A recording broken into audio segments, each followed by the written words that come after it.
I do really want to kind of dive into the idea of spirituality, though, for sure, right? Like Well, that'll be a good transition into this question then. Do you think that is one of the most important aspects of recovery? So, because originally the original model that predated Bill Wilson's Alcoholics Anonymous was the group from Oxford, right? From Ohio, the Oxford group, and that was a church-based group. And I know Bill Wilson wanted to make it non-denominational, but he basically took that idea and within his model of this, right from the get-go, steps 2 and step 3, it starts talking about God right there. And I know that I've spoken with people who have been turned off from the idea of God right from the get-go. Oh yeah. I think that that's for different reasons for different people. Everyone's on their, own path. Some it's because they had a bad experience with the church. Some it's because of their parents pushing religion onto them without giving them a choice to choose their own path, and various other reasons. But I think that for me, in my recovery, that's been the game changer, is having God in my life. 100%, right? So so I wanted to ask you about that aspect of it, because you're coming from an area of professional therapist in helping people in recovery. How do you see this? So it's important to always meet the client where they are at, right? Like, and to never try and force like my agenda onto things, right? Like, I mean, being honest, I've tried that a couple times in the past, and like it never really ends well. There's a book out there. It's called A Course in Miracles. It's a guy that I know. He said that book is like the greatest spiritual accelerant known to mankind. I've dibble-dabbled with it a little bit. I haven't read the book in its entirety. It's a super thick book, but interestingly enough, there's a section in the back of that book, and it says, like, I'm trying to think of what exactly it's called. I think it might literally be called like the purpose of psychotherapy. And it says that underneath of it all, the primary, like, underlying purpose of psychotherapy is to try to get a person to come back to God, right? And so I think it's important to define, or at least try to define what we mean whenever we say the word God, right? And I think the best, and I brought some quotes, right? I may not even need to look at it, but William James, he wrote the book Varieties of Religious Experience. William James, in that book, he said that he uses the word God in an attempt to describe the indescribable or undescribable, right? And it's so, like, getting an individual, like, back into, like, in touch with God, if you will, or like the spirituality, not necessarily organized religion, spirituality. Like that's one purpose of therapy, right? But I think that before a person can even make it to that point, Gabor Mate, he presents the idea that as therapists, we are to be mirrors for people, because people come in and they can't seem to get their life together, and whatever is happening with them, and so they there's an inability to see what is going on. And so therefore the therapist's job is to be a mirror, to reflect the client's authentic self back to them. And like throughout that process, typically it involves like the as existential piece of it, right? Like, kind of ideally go back all the way back to childhood, right? To see how a person's life experiences have shaped them. Right. And I think Gabor Mate kind of like, he compares it to Dante's Inferno, to where like this, I've never read that book. But essentially Dante has to travel through like the 7 layers of hell in order to get to heaven. Right. And the kind of like the therapist's job is to meet the client where they're at, walk alongside them through their 7 layers of hell, whatever that might be for them. And ideally, hopefully, interestingly enough, get them to reach heaven or nirvana or bliss, whatever that might be for the individual. So in the realm of substance use, I think that we should, Carl Jung knocked it out of the park, right? He's fantastic. It was Carl Jung. Yeah. So Bill Wilson, co-founder of Alcoholics Anonymous, he would correspond back and forth with Carl Jung. Carl Jung treated one of the first in Alcoholics Anonymous, right? But anyways, Carl Jung, he said that the formula to treat alcoholism is therefore spiritus contra spiritum, spirit versus spirit, right? And it really, really fits alcoholism perfectly, right? Because like here in Pennsylvania, the liquor stores are wine and spirits, fine wines and good spirits, right? Mm-hmm. Which is extremely false advertising, mind you, right? Because like good spirits, like alcoholism is actually the worst, right? Like people might think and or feel like they're going to die detoxing from heroin, but they're not going to. Like you cannot die detoxing from heroin. You can't. On the other hand, alcohol, which is legal and socially acceptable, you can die detoxing from alcoholism, right? But so anyway, right, you got your alcohol, aka your spirits, right? And so if you're constantly putting that spirit into your body, right, and it almost comes down to like a simple math equation, like maybe algebra 2, right? Which I took that 3 times in school in order to pass that, right? But like if we remove that type of spirit, the alcohol, from the equation, what do you replace it with? Right? Some different type of spirit, which is spirituality. And like a lot of people are spiritually bankrupt whenever they come to get sober, right? And really the 12 steps is a brilliant modality to like spoon feed a person spirituality. And to be honest with you, I had a really rough time with it in the beginning, because hindsight being 2020, I didn't recognize or understand why I had such a hard time with it in the beginning. But later on, right? So like all through the 12 steps and the 12 traditions, and, probably also throughout the big book, they say like came to believe in a power greater than ourselves, right? And it's supposed to be one's own concept or understanding of a higher power.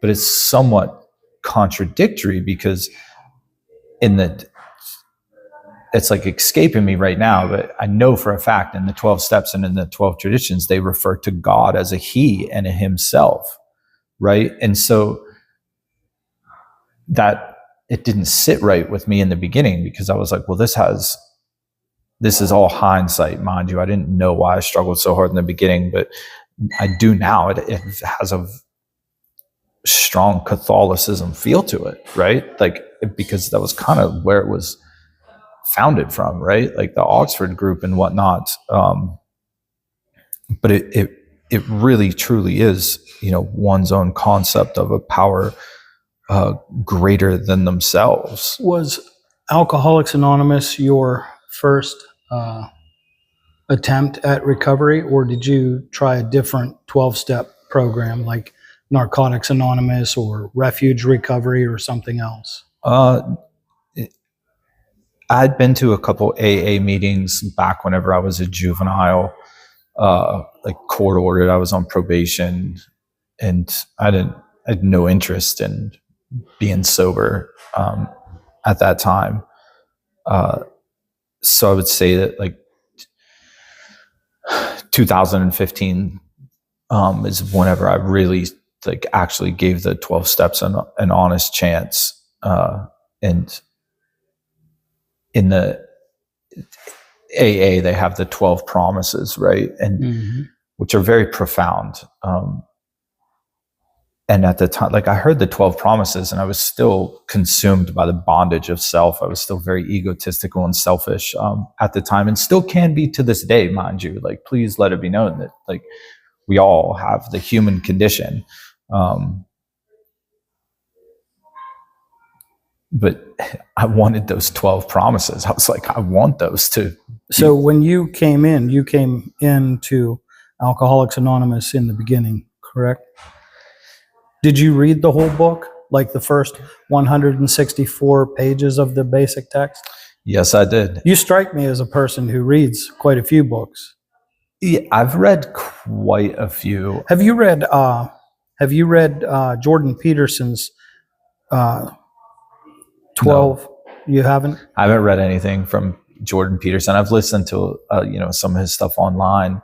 I did, and I made my bed this morning. You have to know the book to understand. Well, even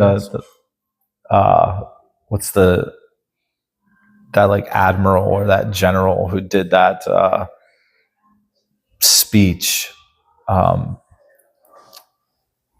commencement speech, I think it was. He talked about like make your bed, he even has a book, I think it's called Make Your Bed, but interestingly enough, I never make my bed. I will say I did read the first 164 pages of the AA Big Book. That's all that's required, mind you. Admittedly, I have never read all of the stories in the back though.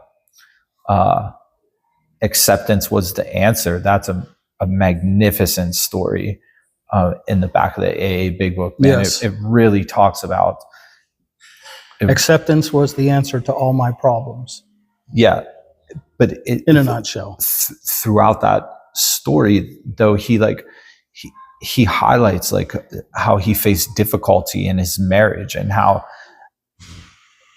it's beautiful. Actually, interestingly enough, it's on page 420 of the AA Big Book. Probably says why it's so easy for me to remember, but he says that I must keep my magic magnifying mind off my expectations and like on my acceptance. But that concept of this magic magnifying mind, right? Like I think it kind of puts like the law of attraction into perspective, or it could also even be right. Like the saying, like we reap what we sow. Like we reap what we sow, not only with our behaviors and actions, but we also reap what we sow with our mind and the things that we like the thoughts that we have and the things that we focus our consciousness and our awareness on. So if I'm focusing on all of my wife's negative attributes and character defects and shortcomings, like, and then on top of that, if I were to like tell her about herself, well, then therefore, like it's not going to be beneficial. Like if we focus on the problem gets bigger. But if we focus on the solution gets bigger. It's amazing that people like you and I have come through Alcoholics Anonymous and have made the changes and become better people than we were prior to the program. One thing that I find interesting about the program is that I believe that even if I wasn't an alcoholic, by practicing the program, I would have become a better person than I was anyway. And it's a Oh yeah. I'm a firm believer that it's a fantastic program. I mean, it's been around, what, 80 something years? Yeah. It's going on almost a century. It's And look at all the different models of different programs that have stemmed from that program. oh, it's beautiful. Now, back in the 80s, Reagan's wife, President Reagan's wife, said, just say no. Why didn't that work? Well, This is a trick question.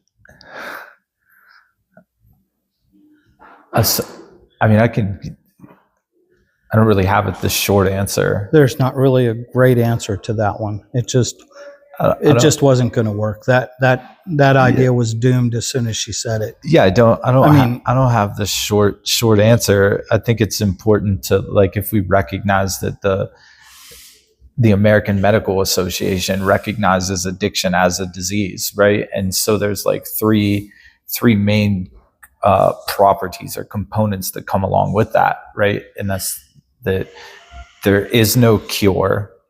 It's progressive in nature, and if left untreated, it's fatal. And so if we're talking about like cancer or any other types of disease, like, is just saying no gonna like prevent that from getting that disease, right? Like, it's just, I wish it was that simple, though. Just say no. It's not that easy, but wouldn't it be great if it was? So, I mean, somewhere along the line, somebody told her, well, it's really easy, just say no. And she went on television and told everybody, just say no. So, horrible idea. I don't want to take away from anybody else's experience. I'm not even sure if it can be. I don't think easy is the right word, but I don't know. For lack of me sitting here and thinking about it, would difficult work better? It doesn't have to be that difficult. We'll go with that, right? And that's the idea that in the AA Big Book, it talks about how what a person has is a daily reprieve contingent on the maintenance of their spiritual condition, right? And circling back, that's totally what happened to me. And I can testify to the truth of that idea of daily reprieve, right? So like, spirituality can essentially put the disease of addiction into a state of remission, right? And oftentimes in the AA Big Book, it talks about a person can come to rest on their laurels. And the definition of laurels is accomplishments and achievements. And it says that like, we're heading for trouble if we do. And, you know, that's essentially what happened to me, kind of unknowingly. I began to rest on my laurels. I had a pretty significant amount of time sober, and I met my current wife, and you know, I had a good job. I was in the master's program for school, and it kind of like many, if not all, of my hopes and dreams in life, I seemed to have finally arrived. I had accomplished them. And so I started to neglect that spirituality component. And I did not maintain that fit spiritual condition. And like, next thing you know, I continued to try to accomplish more things, and I had neglected the spirituality component. And so therefore, whenever life really, really got tough, I reverted right back to the old programming that I received as a child, and which, I mean, not to criticize or condemn my family by any means, because I love them very much. But essentially the programming that I received is whatever the problem or whatever that adversity is, there's a substance that can help with that, right? And so hence there came this story of relapse for me. And I also think that it was just another life experience that I need to like essentially get underneath my belt to make me a better person, and to also to better understand other people, because that's something that I really hadn't experienced is relapse. And yeah, it was a very humbling experience. It also kind of actually, I think it's magnificent accomplishments for people who achieve, decades of continuous sobriety. But for me, I think it was also like some humility, right? Like I don't value sobriety time the way that I once did. I'm the same way.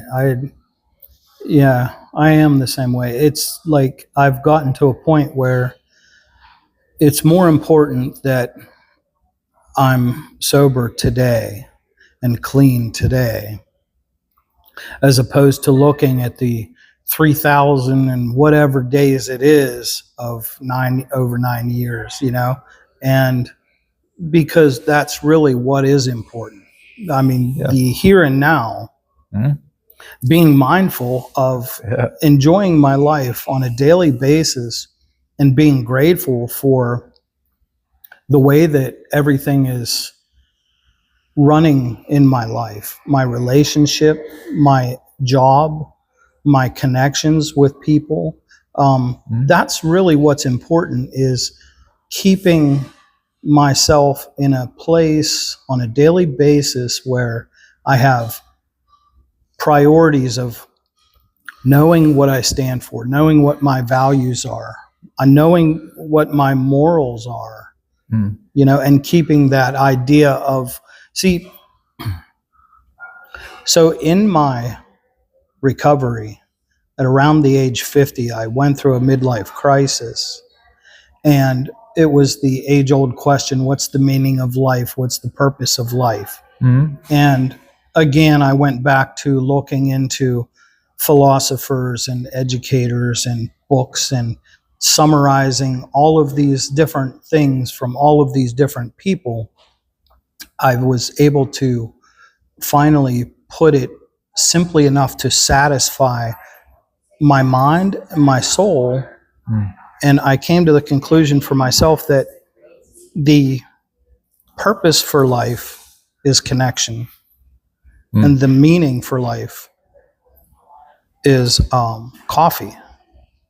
Not really coffee, but I laugh because coffee's important in recovery. I laugh because, or I smile because,